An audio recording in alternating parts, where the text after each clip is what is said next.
Nadama yung... Oo nga naman. Naging membro ako ng Azul, ng Crips, nung ako'y 13 anyos pa. Uy, ang daming mga homeboy dyan sa labas, tangina ka. Baka, baka yung sinasabi ni Arik na tanggal ka na, maging tanggal pa nga. Tangina to, haba ng rounds, no?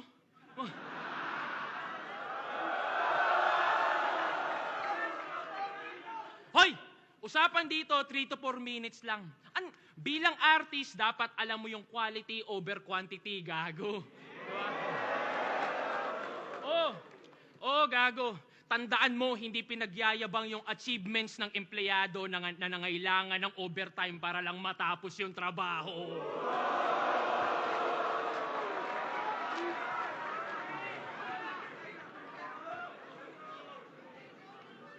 Yung round 1 tungkol sa past at nasolve natin yung mystery. Now let's talk about this villain. Balikan natin yung history. Game! Yeah! Siya si Christopher John Ongki. Ang may pinakamaraming talo sa history ng battle rap. Mula 2010, nandito na yan. Sobrang tibay na punching bag. Pare mag.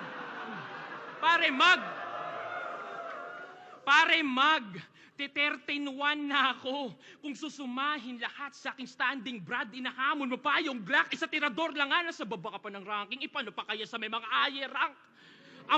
Ambot sa imo. Kulit, no? Kasi pag niline up mo yung mga rapper dito, base sa standing, andito si Mot, tas ako, si Seyi, basta ando doon. Tas sasabihin nyo, lamang sa experience, talaga? Kailan pa kinalamang yung may pinakamaraming talo sa kasaysayan, tangina ka? Diba?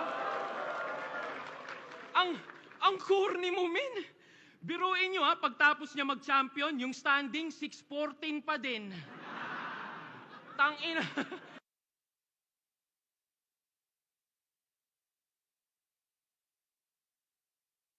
Talo kaya sa ranking bumalentong.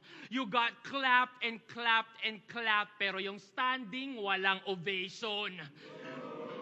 Tandaan nyo, 2-2, Team SS versus LA, pero si Smugglers yung mas nakita. Natalo niya si Looney, pero sakit ni Looney yung nasa headlines ng balita. Parte ka ng classic moments, oo. Pero bilang sidekick lang iha, classic story ng isang naging villain kasi di siya bumida. Kaya hindi ka kontrabida. Ikay kontra lang sa mga tinuturi nilang bida.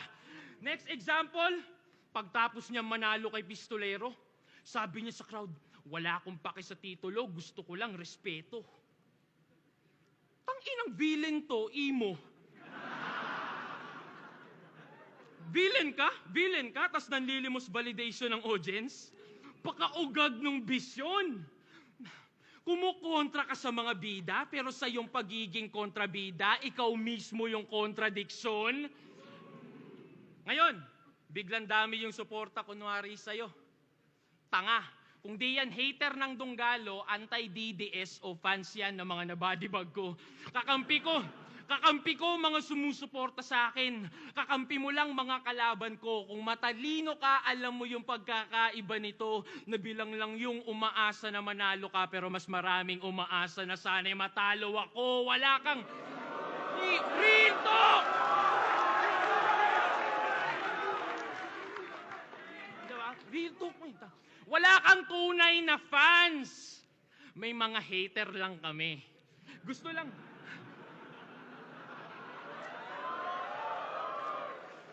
lang nilang banatan mo yung Dunggalo, DDS, ganun lang kasimple. Para ma-feed mo yung satisfaction nila ng matindi, pero wala silang pake kung manalo ka o hindi. Basta, okay yan si Seyi, kahit walang bars, basta masakit magsalita.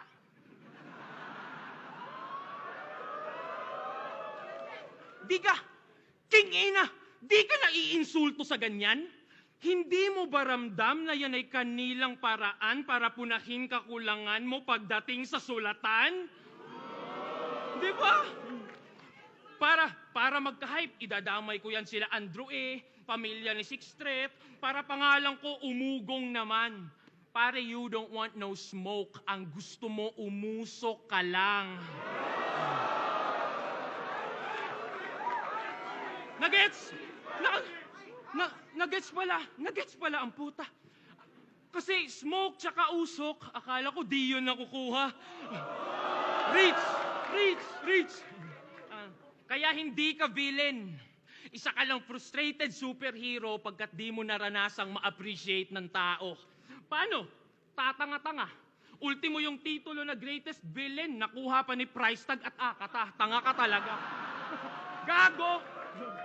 Mas may impluensya pa yung mga Delo, Target, Apex, matitindit mga astig. Ikaw nag-iisa mong tamod, si Bagsik, hindi pa mabagsik. Diba? Kaya bilang veterano na lang yung respeto namin sa iyo. Pero nanalo after 8 years. Tol, isipin mo diferensya nito. Ako'y nagkampiyon nung ako'y bago. Ultimo veterano, dinaig ko. Habang nagkampiyon ka lang nung nag-alisan na kakumpetisyon mo.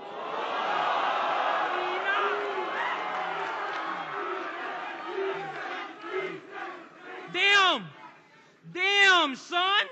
Sakalang lumakas nung humina ng mga dating greats dyan. That's what separates the loonies, the mots. Kaming mga consistent man. Isang umaasang gagaling ako one day sa magagaling since day one.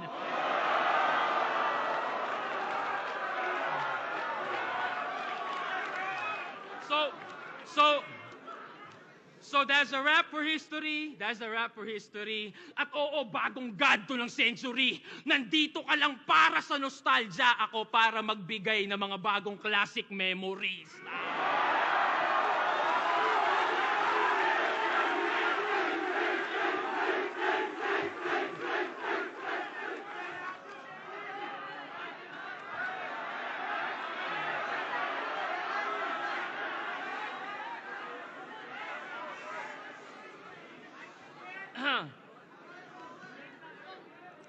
Nag-champion lang daw ako nung nawala na ang aking kakumpetisyon. Asa, pag si Sixth Street talaga nag-spit, puro gawa-gawa yung bara. Anong walang kakumpetisyon na kabatch? Nung isa buhay championship ko, kasalanan ko ba nag-choke si Abra? Tsaka, puta, dapat alam nyo yung laban na to, dapat 7:30 pa. Kaso nausog, naging 8 kasi late sila. Oo na, mahaba na, overtime na ako. Diba? Kasi gusto ko mas masaya. Ikaw nga unprofessional, late, di mo pinapahalagahan yung oras nila. Hoy, putang ina mo, crips na batukan. Inaasar mo pa yung standing ko, yung mga salita mo nga, di mo kayang tayuan. Kasi guys, hindi daw siya ang tumira sa XB. Yung kagrupo daw niya yon si JR0. Ha? Doon sa verse niya sa kanta kung saan ni-name drop niya XB, pareho kayong may bilanggit na bibe na alam ng lahat kung sino. Fact check tayo, Fluvert. Kagrupo mo yun ng diss, magkasama kayo sa kanta, andun ka pa sa likod niya sa music video. Tapos nung nagkainitan, magugulat ka, hala, ba't ako nasama dito? Maang-maangan si tanga. Ganyan ang estilo ng mga putang inang walang bayag kapag nabisto.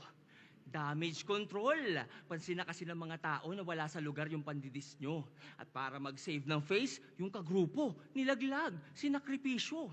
Pero kahit anong pilit mong ikay na biglat, di ka sang-ayon sa kanya, ay hindi mo maitatago yung fact na bago upload yung track, yung kanta narinig mo, pero wala kang ginawa ng mga oras na yun mismo.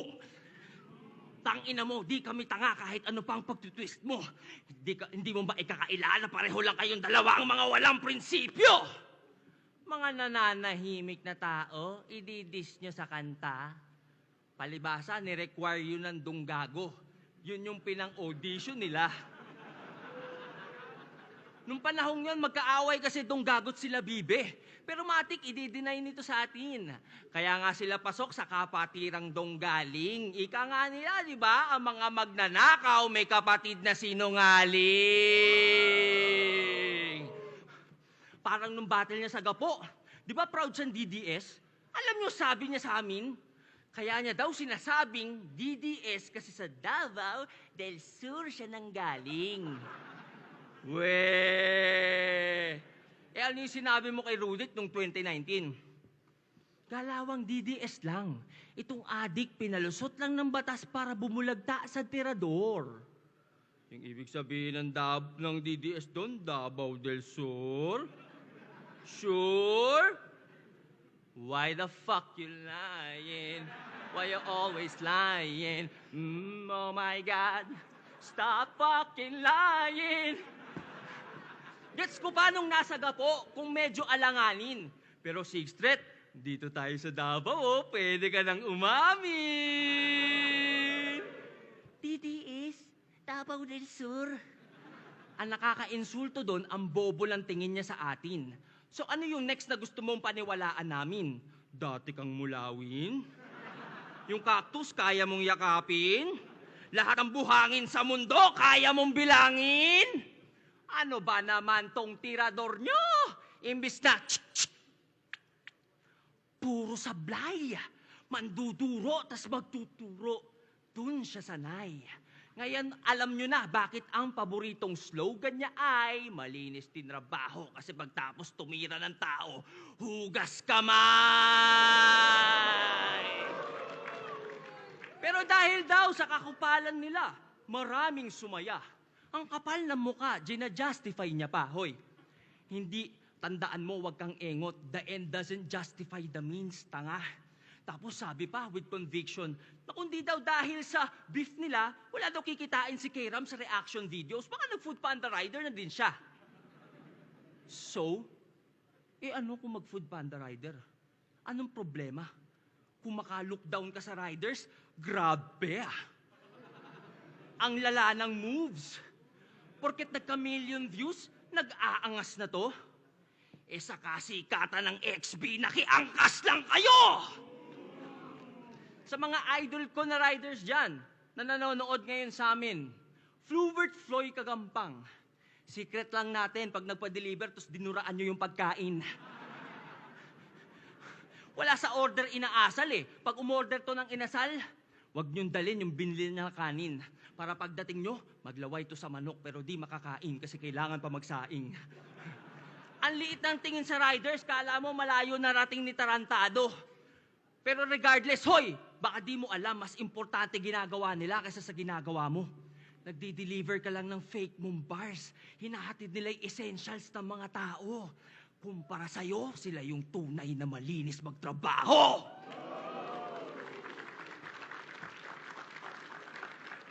King-inang to ang yabang, naging bata lang ni AE, masyado ng pabida. Bata ka lang pala ni AE eh. Pareho lang kami ng boss mong bata ni Boss Vic sa Viva. Ano? Baka sabihin mo, di pwede kumpara. Kasi lamang siya sa pera at sa kanta. Well, sa pera. Pero pagdating sa letra, alam na, maski hater ko, alam na mas marami akong E kesa sa kanya.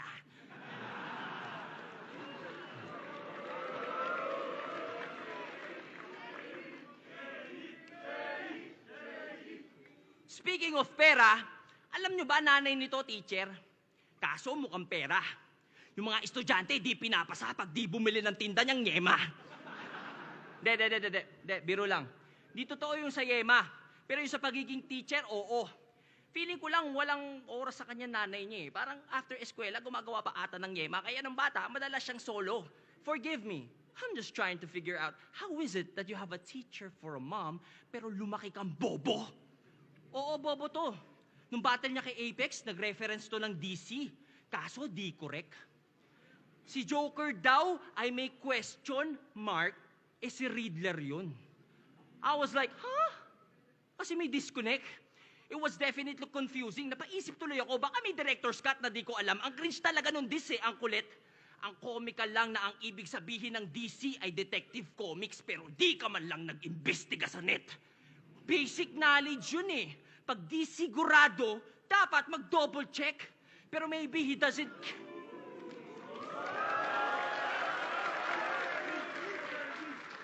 Basic knowledge yun eh. Pag di sigurado, dapat mag mag-double check. Pero maybe he doesn't care about being accurate. Bahala na si Batman ng peg. Pag talaga member ng Dinosaur Club na Donggago Clan, asahan mong Wex, fucking dumb clowns really ain't worthy of a damn ounce of respect. Pero, to be fair, yung suporta nila sa isa't isa andon. Nung nanalo nga yan kay Akata, may pa-poster sila. As if may fandom. Yung picture niya nasa gitna. Tapos sa baba, merong caption. Congratulations kay Sixth Threat. 7-0. Freestyle champion. Freestyle champion? Talaga, hiwalay Facebook ng matatanda eh. Ang tatanga! FYI, ito pong tournament ay written. Tapos quarters pa lang po yung battle nila ni Akata. Ang tatagal nyo ng bobo. Di pa ba kayo nagsasawa? Pero mas bobo yung alam ng mali yung bobo, pero di niya tinatama. Pero sa bagay, sino ba to para maghusga? Eh, nag-choke nga yan nung nag-judge sa battle ni Invictus at Romano. Pare, gets ko, nakakaantok si Invictus. Pero hindi yun excuse para di mo gampanan yung responsibilidad bilang hurado. Sabi pa, ito yung pinakamahirap na i-judge. Malamang, hindi mo nga alam sino una bumanat eh. Paano ka nag-decide sino nanalo? Ano, hula-hula lang din parang yung DC reference na ginawa mo? Ito yung tirador na sisipat sa bullseye ni mata, hindi asintado. Walang due diligence, Dunning-Kruger effect.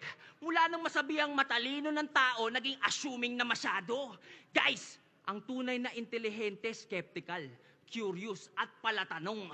Kaya nga di ako sure kung napapansin nyo, na mula pa kanina yung pagiging matalino niya kini-question ko. Pero real talk, pinakinggan mo ba talaga yung battle na ginage mo, ha? Motherfucker, don't lie! Para saan pa yung dalawa mong tenga kung di mo pinakinggan yung both sides? Ganon lang yun!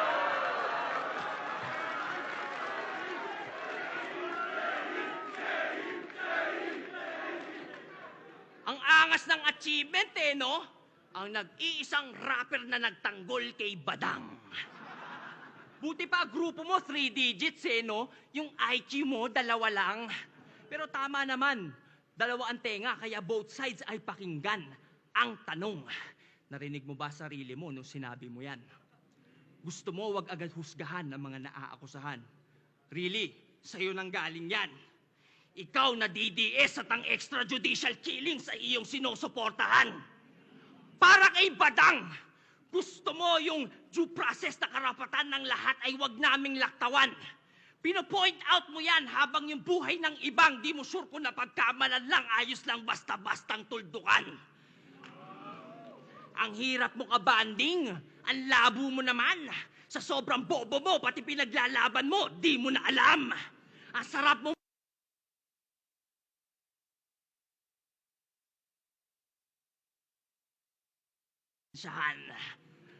by the authority vested in me. And upon review of the evidence provided, we have found Mr. Fluvert Floyd Kagampang, a.k.a. Sixth Threat, guilty on 6 counts. Fraud, discrimination against riders, misleading...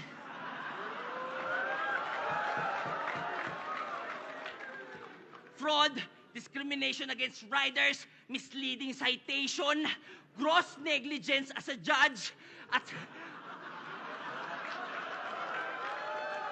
moral hypocrisy, at sa pagiging bobo beyond reasonable doubt. At dahil sa iyong mga krimeng nabanggit, ikaw ay aking pinapatawan ng parusang panghabang buhay na kahihiyan sa susunod na round.